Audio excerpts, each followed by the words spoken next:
രാജീവ്, ഇപ്പോൾ ഇന്ത്യ പാകിസ്ഥാൻ രാഷ്ട്രീയ നേതൃത്വം ചർച്ച നടത്തിയാലും സൈനിക നേതൃത്വം ചർച്ച നടത്തിയാലും ഇന്ത്യക്ക് ഒരൊറ്റ നിലപാടെ അതിൽ മുന്നോട്ട് വയ്ക്കാനുള്ള ഭീകരവാദത്തിനെതിരായ ഇന്ത്യയുടെ പോരാട്ടം തുടരും. അതിൽ ഏത് തരത്തിലാണോ ഇങ്ങോട്ട് നീക്കം നടക്കുന്നത് അതിന് തത്തുല്യവും ആനുപാതികവുമായ തിരിച്ചടി പ്രതീക്ഷിക്കാം എന്നതാണ് ഇന്ത്യയുടെ സമീപകാലത്തെ നിലപാട്. അത് നയതന്ത്ര ചർച്ചയാണെങ്കിലും ശരി, ഭരണ നേതൃത്വത്തിൻ്റെ ചർച്ചയാണെങ്കിലും ശരി, അതിൽ മാറ്റമൊന്നുമില്ല. അപ്പോൾ ഇവിടെ ഇപ്പോൾ ഈ DGMO തല ചർച്ചകൾ പുരോഗമിക്കുകയാണ്.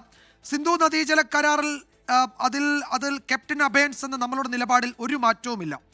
ഇപ്പോൾ ഇന്ത്യ ആവശ്യപ്പെടുന്ന ഭീകരവാദികളെ കൈമാറുക എന്നത് മാത്രമാണ് പാകിസ്ഥാന് മുന്നിലുള്ള ഒരു വഴി. POKയുടെ കാര്യത്തിൽ എന്തെങ്കിലും അത് കൈമാറുന്നതിനെ പറ്റി ചർച്ചയാകാം എന്നതൊക്കെയാണ് ഇതിനോട് ഇന്ത്യ വ്യക്തമാക്കിയിട്ടുള്ളത് പാകിസ്ഥാന് മുന്നിൽ. അപ്പോൾ സൈനിക തലത്തിലാണെങ്കിലും നയതന്ത്ര തലത്തിലാണെങ്കിലും ഇന്ത്യ ഈ വിഷയങ്ങൾ സ്വീകരിക്കുന്ന ഒരൊറ്റ നിലപാടായിരിക്കില്ലേ?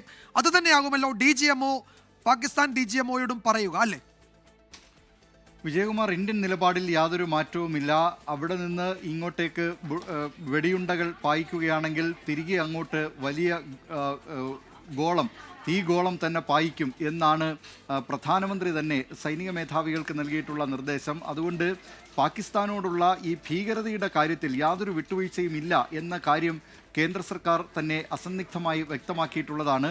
ഈ DGMO തല ചർച്ചയിൽ അങ്ങനെ ആ നിലയിലുള്ള ഒരു കാര്യമായ ഈ അടിസ്ഥാന പ്രശ്നങ്ങളിൽ ഊന്നിയുള്ള വലിയ ചർച്ചകൾ നടക്കാനുള്ള സാധ്യത കുറവാണ്. സൈനിക നീക്കങ്ങളുമായി ബന്ധപ്പെട്ട കാര്യമാണ്. നിലവിലിപ്പോൾ വെടിനിർത്തൽ പ്രഖ്യാപിച്ചിരിക്കുകയാണ്.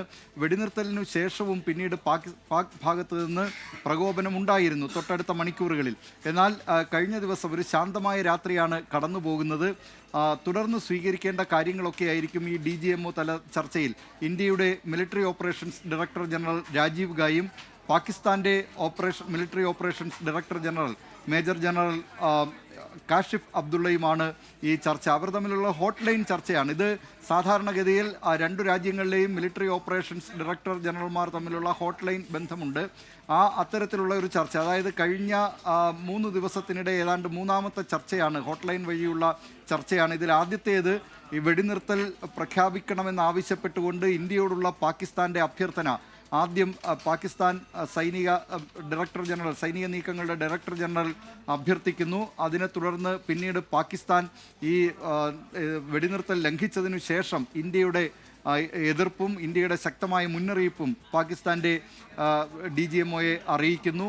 അതിനുശേഷമുള്ള മൂന്നാമത്തെ ആ നിലയിലുള്ള ചർച്ച എന്ന് ഇതിനെ പറയാം. ഏതായാലും കാതലായ പ്രശ്നങ്ങൾ, സിന്ധു നദീതട കരാർ മരവിപ്പിക്കലടക്കം, വാണിജ്യ ബന്ധം ഉപേക്ഷിച്ചതടക്കം ഉള്ള നിരവധി പ്രശ്നങ്ങൾ, അത്തരം കാര്യങ്ങളിലൊക്കെ ഒരുപക്ഷെ രാഷ്ട്രീയമായ ചർച്ചകൾ, നയതന്ത്ര തലത്തിലുള്ള ചർച്ചകളാണ് വേണ്ടത്.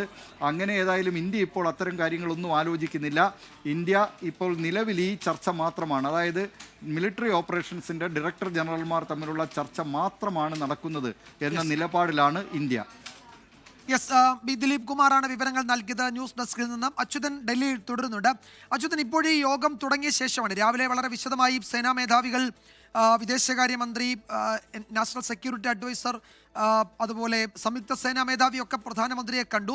വീണ്ടും ഇതാ വ്യോമസേനാ മേധാവി പ്രധാനമന്ത്രിയെ കാണുന്നു. NSAയും കൂടെയുണ്ട്. ഈ ദൗത്യത്തിൽ വ്യോമസേനയുടെ പങ്കെന്ന് പറയുന്നത് നമുക്ക് ഏറ്റവും നിർണായക റോൾ വഹിച്ചത് വ്യോമസേനയാണ്. വീണ്ടും പ്രധാനമന്ത്രിയെ വ്യോമസേനാ മേധാവി കാണുന്നുണ്ട്. എന്തായിരിക്കും ഈ പുതിയ നീക്കങ്ങളുടെ പിന്നിൽ? അത്തരം സൂചനകൾ എന്തെങ്കിലും ഡൽഹിയിലുണ്ടോ?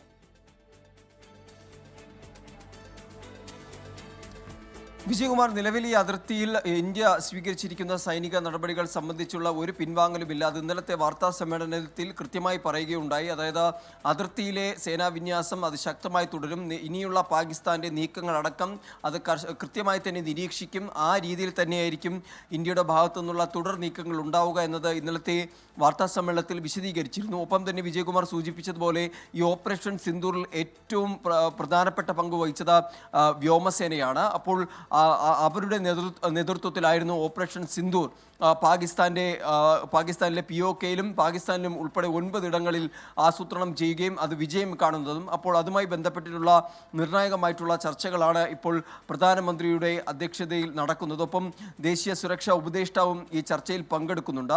എന്തായാലും തുടർ നീക്കങ്ങൾ സംബന്ധിച്ചുള്ള കാര്യങ്ങളിൽ വീണ്ടും ഒരു ചർച്ചകളാണ് ഇപ്പോൾ ഉണ്ടാകുന്നതെന്നാണ്. ഏതെങ്കിലും തരത്തിലുള്ള ഒരു പ്രകോപനം അത് ഏത് സാഹചര്യത്തിൽ ഉണ്ടായാലും അതിന് കൃത്യമായി മറുപടി നൽകാൻ തന്നെയാണ് ഇന്ത്യയുടെ തീരുമാനം. അതിൽ ഒരു വിട്ടുവീഴ്ചയ്ക്കും ഇന്ത്യ തയ്യാറല്ല എന്നതും അറിയിച്ചിട്ടുണ്ട്. എന്തായാലും നിലവിൽ ഇപ്പോൾ വ്യോമസേന മേധാവിയുമായും ദേശീയ സുരക്ഷാ ഉപദേഷ്ടാവുമായും ഒരു പ്രത്യേക കൂടിക്കാഴ്ചയാണ് ഇപ്പോൾ പ്രധാനമന്ത്രി നടത്തിയിരിക്കുന്നത്. ശരി, ആ കൂടിക്കാഴ്ച ഇപ്പോൾ അവസാനിച്ചിട്ടുണ്ട്. പ്രധാനമന്ത്രി നരേന്ദ്രമോദി വ്യോമസേന മേധാവിയുമായും ദേശീയ സുരക്ഷാ ഉപദേഷ്ടാവുമായും കൂടിക്കാഴ്ച നടത്തി. അല്പസമയം മുമ്പ് ആ കൂടിക്കാഴ്ച അവസാനിച്ചു. ഏതാണ്ട് അരമണിക്കൂർ ആ ചർച്ച നീണ്ടുനിന്നു എന്നാണ് വിവരം. അതിർത്തിയിലെ ഇപ്പോഴത്തെ സാഹചര്യവും വ്യോമസേനയുടെ അതിലെ പങ്കുമൊക്കെ ആ ചർച്ചയിലും ഉന്നയിക്കപ്പെട്ടു, ചർച്ചയായിട്ടുണ്ട് എന്ന വിവരമാണ് വരുന്നത്. ഒരു പക്ഷേ 2:30-ക്ക് സേനാ വക്താക്കൾ ഇന്നലത്തേതിന് തുല്യമായൊരു വാർത്താ സമ്മേളനം നടത്തുന്നുണ്ട്. കൂടുതൽ വിവരങ്ങൾ, കൂടുതൽ വിശദാംശങ്ങളൊക്കെ ആ വാർത്താ സമ്മേളനത്തിൽ പ്രതീക്ഷിക്കാം.